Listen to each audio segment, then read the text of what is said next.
So aku dah gunakan Tecno Pova 7 5G ni dah lebih daripada sebulan. Apa yang aku buat hari-hari, aku buat main game lah guys. Nampak tak dekat belakang tu cantik kan? Tu status like dia. And klik yang aku nak tunjuk sekarang ni adalah klik aku. Tengoklah sini. Oh tu dia.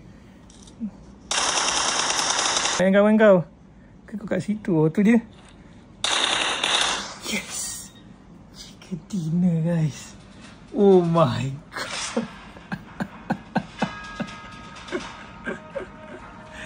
Tecno Pova 7. Apa perlu guys. Nampak tu guys. Guna Tecno Pova 7. Seperti kau tengok, tu adalah klik aku menang winner chicken dinner lah. So dah sebulan dah guna Tecno Pova 7G ni. So berbaloi ke beli kan. First thing first yang bangnya mengenai iPhone ni, kau dapat power bank ni. Nampak tak design cantik. Siap ada support wireless charging and reverse wireless charging juga. Maknanya kalau kau ada accessory device ataupun phone lain yang support wireless charging, boleh guna. And segi video dan juga kamera test dia, korang tengok sini cantik kan. Aku pun quite surprise lah dengan kamera dan juga video dia dapat hasilkan pada sebuah handphone harga bawah 1000. So memang sangat nice lah. Kau tengok ni night shot dia, lawa gila kan. Itu lah tu. So tunggu apa lagi guys? Kalau sekiranya korang adalah mobile gamer yang suka main game Mobile Legends ataupun PUBG, memang aku recommend sangat untuk korang angkat Tecno Pova 7 ni. Berminat, link in description guys.